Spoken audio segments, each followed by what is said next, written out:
పెళ్ళైనా పండగైనా వేడుక ఏదైనా పట్టు చీరల ప్రత్యేక వేదిక వారాహి సిల్క్స్. సో మీకు సంబంధించిన కొన్ని ఇమేజెస్ మా టీం ఇక్కడ డిస్ప్లే చేస్తున్నారు. ఇమేజెస్ అంటే మీ పాత లవర్స్ వాళ్ళ అవన్నీ కూడా పెడతారు ఇక్కడ. పెడతారు ఇక్కడే పెట్టేది కూడా.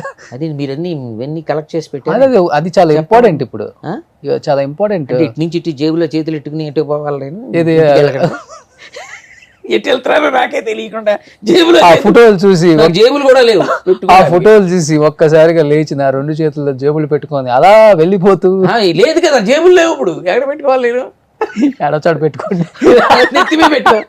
ఎత్తిమే పెట్టుకెళ్ళిపోవాలి. ఇలాంటి అబ్బో ఎంఆర్ఓ గారు ఏంటండి ఇవాళ పిలిచి ఇవాళే రెడీ చేసేసారు అన్నీ. డైలాగ్ చాలా బాగుంటది ఇక్కడ. నాయుడు గారు సాయంత్రం మిమ్మల్ని కలుస్తాను మీరుంటే.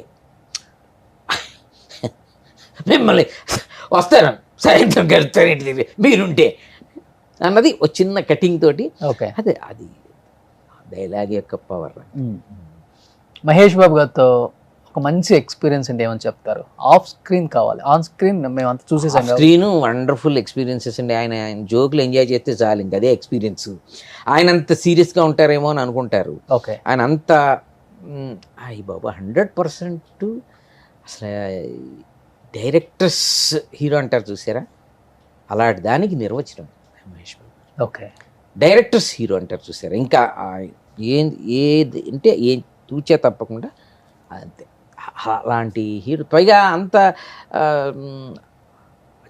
సటిల్ జోక్స్ వేస్తారని కానీ, లేకపోతే అంత సెన్స్ ఆఫ్ హ్యూమర్తో ఉంటారు కానీ ఎక్స్పెక్ట్ చేయరు జనరల్గా.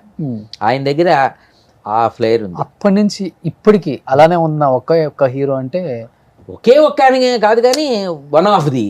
ఎస్, అంటే అఫ్ కోర్స్, అంటే మీరు చెప్పినట్లుగానే కొంతమంది అంత ఓపెన్గా ఉండటానికి ట్రై చేయరు. బట్ ఆయన ఎవరితో అయినా కానీ మంచిగా వండర్ఫుల్. అది నాన్నగారు వేసుకుంటూ, నాన్నగారి దగ్గర నుంచి వచ్చేసిన ఆ సంస్కారం, ఆయన ఇప్పుడు ఇస్తారు కదా అటువంటి వాళ్ళు ఇచ్చేది గొప్ప నిధి నిక్షేపాలు అంటారు చూసారా, అలాంటివి వాళ్ళ నాన్నగారి దగ్గర నుంచి వచ్చి ఉండాలి, అంతే కదా. ఎస్, ఆయనతో యాక్ట్ చేసిన ఒక 90% యాక్టర్స్ ఇదే చెప్తారు. జనానికి ఆయన సూపర్ స్టార్ ఏమో కానీ సెట్ లో ఎక్కడ నేను ఒక ఫీలింగ్ ఉండదండి. ఆ ఫీలింగ్ కానీ ఆయన సూపర్ స్టార్ అనేటువంటిది కానీ ఏముండదు. అదే హంబుల్నెస్, అదే వామ్త్, పలకరించడం అదే వామ్త్. ఆయన ప్రెజెన్స్ కూడా ఒక సెపరేట్ ఇది ఉండదు. అవును, నలుగురితో కలిసి కూర్చోటం అని. గ్రేట్, అందుకే సూపర్ స్టార్ అయ్యారు. Yes yes. నెక్స్ట్ ఆంధ్రుడు మంచి రోల్ చేశారు దీంట్లో కూడా. దీన్ని మధ్య ప్యారడీ చేసి ఏమంటారు దాన్ని, షార్ట్స్ కింద చేస్తారు. అవును, రీల్స్. ఆ రీల్స్ దీన్ని మొత్తం డైలాగు, మా ఇద్దరు డైలాగులు మార్చేసి ఈ సంక్రాంతికి ఊరెళ్ళే వాళ్ళ మీద పెట్టి చేశారు. అది పండక్కి ఊరు వెళ్తున్నా, ఎరా నువ్వు పండక్కి ఊరు వెళ్ళవా, నీ మామ నీకు పొలం ఇచ్చి డబ్బు ఇచ్చి అది ఇచ్చి ఆస్తి ఇచ్చి ఇస్తే నువ్వు ఇంటికి వెళ్ళటానికి ఆలోచిస్తున్నావా, టికెట్ బుక్ చేసుకోవా నువ్వు అని సంక్రాంతి పండక్కి వెళ్ళని పట్టుకుని వాయింపంతా ప్యారడీ బాగా చేశారు. అది ఇప్పుడు రీల్స్గా వస్తుంది. ఎక్కడ నేర్చుకున్నారండి సుదర్శన్ గారు యాక్టింగ్? ఎక్కడ నేర్చుకున్నారా? రానట్టుగా కనపడుతుంది. చూసి ఎక్కడ నేర్చుకున్నారండి? ఎక్స్ప్రెషన్స్ బాగా ఇస్తారు మీరు, ఫేషియల్ ఎక్స్ప్రెషన్ చాలా ఇంపార్టెంట్. మంచిది మీరు అన్నందుకు. మీరు కరెక్ట్గా ప్రస్తావన వచ్చింది కాబట్టి ఈ కాంప్లిమెంట్ నాకు చాలా గ్రేట్ యాక్టర్స్ నుంచి వచ్చింది నాకు. అంటే పేర్లు స్పెసిఫిక్గా చెప్పడం ఎందుకు కానీ చాలా మంది మీరు చాలా ఫాస్ట్గా టక్ మారుతాయండి ఫేస్లోను ఆ ఎక్స్ప్రెషన్స్. అది అంత సులభం కాదంటే అది భగవంతుడు మీకు ఆ ఫేస్లో అది మ్యానుఫ్యాక్చరింగ్ అలా ఇచ్చాడు. అంటే ఈవెన్ స్టిల్ కెమెరామెన్ కానీ వాళ్ళు కానీ స్టిల్స్ తీసేటప్పుడు కానీ ఒక 5-6 మార్చండి అంటే మారిస్తే బాలు గారు అనేవారు. ఆయనతో చేసిందే నేను ఒక సినిమా మాయాబజార్ అనే సినిమా. ఓకే, అందులో ఆయన కాంబినేషన్లో చేస్తుంటే షార్ట్ అయిపోయి బయటకు వచ్చిన తర్వాత నాదరా అని పిలుస్తారు నన్ను. అంటే మిస్టర్ పెళ్ళంలో నారదుడు కదా, ఆ నారదుడు క్యారెక్టర్ కదా, దాన్ని తిప్పి నాదరా అనేవారు. నాదరా అద్భుతమైన ఎక్స్ప్రెషన్స్ షార్ట్ స్పాన్లో చాలా ఫాస్ట్గా మారుతున్నాయి ఫేస్లోను. ఇట్స్ గాడ్స్ గ్రేస్ అన్నారు ఆయన. మీరు అంటాం చాలా నిజంగా it's a very genuine compliment. Allu Ramalingi గారిలో చూడొచ్చు ఇవన్నీ. ముఖ కదలికలు అనేది ఇలా ఇలా ఇలా మార్చేస్తారు ఆయన. అబ్బా అయ్యా అమ్మ అనుకుంటా. అవును, అది తొందరగా కమెడియన్స్ లో కొంతమందిలో అవును పంచులు పేలతాయి కానీ ఫేస్ లో ఎక్స్ప్రెషన్స్ పేలవు.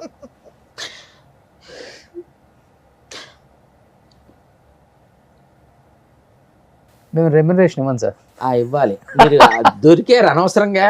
ఇప్పుడు మొత్తం యాక్టివ్ టాలెంట్ బయట పెడితే కానీ మిమ్మల్ని వదలను నేను.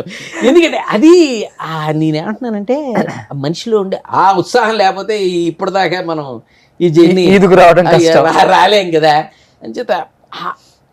అప్పుడు ఏం 3-4 ఎక్స్ప్రెషన్స్ అక్కడ మారినవి, 3 ఎక్స్ప్రెషన్స్ ఎన్నో మారినవి. అంటే ఆయన ఒక సీరియస్గా ఉండే అలా వింటూ అలా ఏదో మార్చారు, 2-3 మారే అంతే. దానికి ఆయన అసలు బ్లెస్సింగ్, ఇట్స్ ఏ బ్లెస్సింగ్ అంతే. మీరు అన్న మీ కాంప్లిమెంట్ కూడా థ్యాంక్స్. అయ్యో, I felt happy. Thank you. Next ఇప్పుడు పెట్టిన ఎక్స్ప్రెషన్ ఏంటి? బీరు ఓపెన్ చేసి ఏమన్నా పెట్టుకున్నారు ప్రోగ్రామ్? ఓపెనర్ పెట్టుకున్నారు మెడలో? ఓపెనర్ నాది, బీర్లు ఆడి నా ఓపెనర్తో వాళ్ళు ఓపెన్ చేసుకుంటుంటారు. డ్రింక్ చేస్తారా? అంటే ఓపెనర్ ఉంటే ఇక్కడ మామూలుగా అది కాదు, అక్కడ అది అన్ని ఎక్కడ చూసినా ఓపెనర్లే. చూసారా ఏం చేస్తారేంటి? టీషర్ట్లు బాగున్నాయి, మెబ్బాయివా? మరి అదే ఇందాక నుంచి మనం మాట్లాడుకున్నది అదే కదా. ఇప్పుడు టీషర్ట్లు అలాంటివి మీరు ఏమనే కదా ఎంకరేజ్ చేసేది అక్కడ దాకా.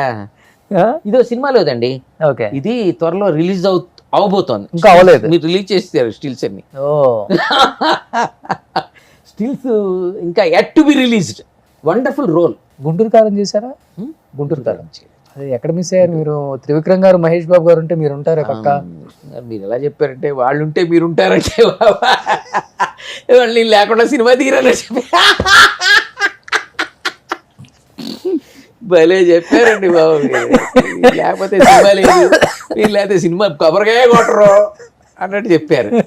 సాల్ డెస్టినీ. ఏం నేర్చుకున్నారు గురూజీ దగ్గర నుంచి? ఆయనతో నాకు భీమవరంలో ఉన్నప్పటి నుంచి పరిచయం. ఓకే, సినిమాలో రాకముందు నుంచి. ఆయన భీమవరంలో ఉన్నప్పటి నుంచి పరిచయం. అంటే నేను అక్కడ లెక్చరర్గా ఉంటూ మిస్టర్ పెళ్ళం చేసి వెనక్కి వెళ్ళిపోయాను నేను. అది నా కథ వ్యధ సొద కొన్ని చెప్పక తప్పదన్నారు కదా, అవి అడుగుతూ ఉన్నారు కదా మీరు. దాంట్లో భాగమేది. అంటే నాకు మిస్టర్ పెళ్ళం హిట్ తర్వాత మంచి బ్రేక్ వచ్చింది. ఆ బ్రేక్ తర్వాత నేను కంటిన్యూ అవ్వలేకపోయాను. ఓకే, కాలేజీలో నేను పనిచేసిన కాలేజీ నాకు లీవ్ ఇవ్వకపోవటం, ఇంటి రెస్పాన్సిబిలిటీస్, మా ఫాదర్ పాస్డ్ అవే, ఇవన్నీ కొన్ని ఇబ్బందుల వల్ల 5 years గ్యాప్.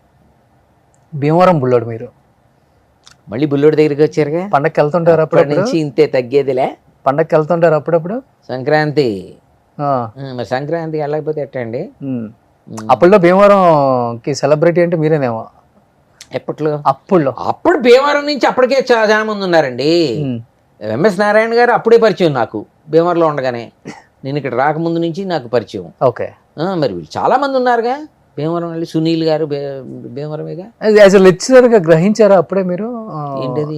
త్రివిక్రమ్ శ్రీనివాస్ గారు, మనం గ్రహిస్తే త్రివిక్రమ్ శ్రీనివాస్ గారు ఈ స్థాయిలో కథలు రాయటమే కాదు, ఇంత బాగా డైరెక్ట్ చేయగలరు. జీవిత సత్యాలు ఆయన దగ్గర నుంచి నేర్చుకోవాలి ఎవడైనా. అవును, 100%. ఆయన కథలు చెప్పడం సరదాగా ఇంటికి. అంటే ఆయన ఏమనుకున్నారంటే, మిస్టర్ పెళ్ళం చేసి వచ్చాం కదా, ఆయన ఇండస్ట్రీ అంతా ఆయన బాగా తెలిసి ఉంటుంది, అసలు కొట్టిన పిండి, అసలు ఏం విషయాలన్నీ ఎన్సైక్లోపీడియా ఆయన ఇండస్ట్రీ మీద. నాకు అసలు ఏం తెలియదు. నాకు బాపు గారు పిలిస్తే నేను వచ్చి సినిమా చేసి ఆ బ్రేక్ను ఉపయోగించుకోలేక వెనక్కి తిరిగి వెళ్ళిపోయిన బాపత మనం. ఆయనేమో మన దగ్గర నుంచి అసలు ఇండస్ట్రీలో ఎంట్రీ ఎలాగా ఏంటి, ఈవెన్ మహేష్ బాబు గారి దగ్గర చెప్తూ ఉండేవారు. త్రివిక్రమ్ గారు, అల్లు అర్జున్ గారి దగ్గర కూడా చెప్పారు. మాస్టర్ దగ్గర మాస్టర్ అనేవారు. ఇప్పుడు కూడా మాస్టర్ అంటే he's got good love okay towards me. నేను ఇండస్ట్రీ గురించి మాస్టర్ దగ్గర తెలుసుకున్నాను. మ్యాషన్ తెలుసుకోవడానికి నా దగ్గర ఏం లేదు కదా తెలుసుకోవడానికి చెప్పడానికి. వెళ్ళి టార్చర్ పెట్టేవాడిని కూర్చుని ఎలా ఇండస్ట్రీకి ఎంట్రీ ఎలాగా, లేకపోతే అక్కడ ఈ కథలు ఏవో వినిపిస్తూ ఉండేవాడిని ఆయనకి. ఆయన ఓపిక్గా వినేవారు రాత్రి 12. ఇప్పుడు కథ వినటానికి ఏముంది, వినటానికి ఏం జ్ఞానం అక్కర్లేదు కదా, చెప్పడానికి జ్ఞానం కావాలి కానీ వినటానికి జ్ఞానం ఎందుకు. వినేవాడు వినే చెవులు ఉంటే చాలు కదా, చెప్పడానికి బ్రెయిన్ ఉండాలి కానీ. ఓకే. సో వినేవాడిని అవన్నీ వాళ్ళకి ఇలాగా వినేవాడిని అండి. రాత్రి 12 దాకా చెప్తుండే పాప ఆయన ఓపిక్గా వింటూ ఉండేవారు అది ఇది అని వాళ్ళతో ఆయన షేర్ చేస్తుండేవారు. ఇప్పటికి అదే ర్యాప్ ఉందా మీ మధ్య ఆయన మధ్య? ఉంది, బట్ ఆయన జానర్ కొంచెం రేంజ్ వేరు కదా ఇప్పుడు ఆ జానర్స్. ఆ దాంట్లో మనం ఆ క్యారెక్టర్ ఫిట్ అవ్వాలి కదా, ఏదైనా ఆయన అనుకోవాలి, ఫ్లాష్ అవ్వాలి, దానికి మనం కరెక్ట్ సూటబుల్ అనుకోవాలి అనుకుంటే తప్పనిసరిగా పిలిచి ఇస్తారు. ఓకే. ఆ ర్యాప్ ఉంది. సే అమ్మో అసలు అంటే అప్పటికే అసలు సినిమా ఎలా తీయాలి, అసలు ఈ సినిమా ఇలా కాకుండా నేనైతే ఎలా తీసేవాడిని, ఇట్లాంటి ఊహలన్నీ ఉండేవి ఆయన దగ్గర. గ్రేట్. ఉండే బాగా చదువుకున్న వ్యక్తి కూడా కదా. అంటే మా చదువు అంటే ఓన్లీ ఈ ఎంఎస్సీలు ఎంటెక్లు ఇవి కాకుండా సాహిత్యం అవును కూడా బాగా చదువుకున్న వ్యక్తి కాబట్టి ఆ రిఫ్లెక్షన్ అంతా మనకి ఆ డైలాగ్స్లో మనకి కనపడుతుంది. డౌన్లో ఉన్నప్పుడు ఆయన డైలాగ్స్ కొన్ని పెట్టుకొని వింటే ఒకసారి ఊపిరి పీల్చుకున్నంత ఊపిరి నరాలు పొంగుతాయి, రక్తం పొంగుతుంది. ఒకసారి మళ్ళీ మనం మనం కూడా చెయ్యగలం, మనమే చెయ్యగలం అని కూడా వచ్చేస్తుంది, అంత కాన్ఫిడెన్స్ వస్తుంది. వింటుంటారా ఎప్పుడన్నా మీరు త్రివిక్రమ్ గారు? అది ప్రత్యేకం పెట్టుకుని అట్లా ఏం విన్ను, మామూలు క్యాజువల్గా సినిమాలు వస్తుంటాయి కాబట్టి వింటుంటాను. నెక్స్ట్ సిరివెన్నెల గారు ఇదేసారు ఇది నేను అసలు ఏంటి సిరివెన్నెల గారితో మీ జర్నీ అంటే ఏమని చెప్తారు అంతగా ఎమోషనల్ అవ్వటానికి? ఆయన నాకు బాగా ఆత్మీయుడు, మహానుభావుడు, సరస్వతి స్వరూపుడు, సరస్వతి పుత్రుడు కాదు సరస్వతి స్వరూపుడే. ఆయన మా ఇంట్లో ఏ ఫంక్షన్ అయినా వచ్చేవారు, కుటుంబ సాన్నిహిత్యం, శ్రేయోభిలాష్. అంటే ఆయన గురించి మాట్లాడుకునేటప్పుడు చెప్పాల్సింది ఏంటంటే ఆ చిన్నపిల్లాడు మనస్తత్వం అంతా. ఆయన వాళ్ళ ఇంట్లో కూర్చునేవాళ్ళం, ఏదో చిన్న ఇది వేస్తూ దరువు వేస్తూ చిన్న చిన్న పాటలు అవి వాళ్ళ మనవరాల మీద రాసిన పాట అది వినిపిస్తూ, ఒకసారి తరంగాలనే ఒక పుస్తకం ఎక్కడో దొరికితే పట్టుకొస్తే చూపిస్తే ఇది ఎక్కడ దొరికింది మీకు, నా దగ్గరే లేదే, దాని మీద ఒక సందర్భం చిత్రం. అంటే ఆయన అవార్డు వచ్చింది, అవార్డు తీసుకుని ఢిల్లీలో అవార్డు తీసుకున్న రోజే నేను రాసిన ఆర్టికల్ సిరివెన్నెలకు నూలుపోగు అని ఆర్టికల్ ఆంధ్రజ్యోతిలో పేపర్లో ఆ రోజు వచ్చింది. ఆయన అది చూసి అక్కడి నుంచి ఫోన్ చేసి మిత్రమా ధన్యోస్మి అన్నారు. అసలు ఉండి నిండిపోయి ఆ మిత్రమా ధన్యోస్మి ఏం సార్ ఏంటంటే ఎంత చక్కగా రాశారు, అంతా బాగుంది చదువుతుంటే, నా మీద ఎవరైనా రీసెర్చ్ చేస్తే అది కూడా ఒక పేజీలో చేస్తే అది ఎలా ఉంటుందన్నారు. ఇంతకన్నా కాంప్లిమెంట్ ఆయన్ని మళ్ళీ అది నేను జెరాక్స్ తీయించి ఒక లామినేట్ చేసి ఆయనకి తీసుకెళ్ళి కూర్చోబెట్టి చదివి వినిపిస్తే పొంగిపోయారు. దానికి ఆయన పేరు పెట్టారు, సిరివెన్నెల ఆత్మ పలుకులు. సిరివెన్నెల ఆత్మే పలికితే, ఆయన గురించి ఆయనే పలికితే ఇలా ఉంటుంది.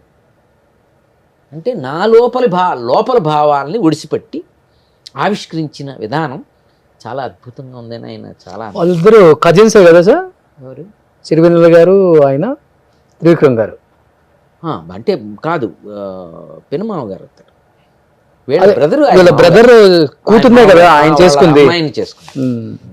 నెక్స్ట్ నవ్వుతాను నవ్విస్తాను నవ్వుల ఏంటి ఇది ఎక్కడి నుంచి వచ్చింది? అమ్మో ఇది ఎవరో ఫ్రెండ్ అండి, ఒకతను నాకు పంపించాడు. అది అట్లా రాసి అవి రాయటం అని మనకు రావు.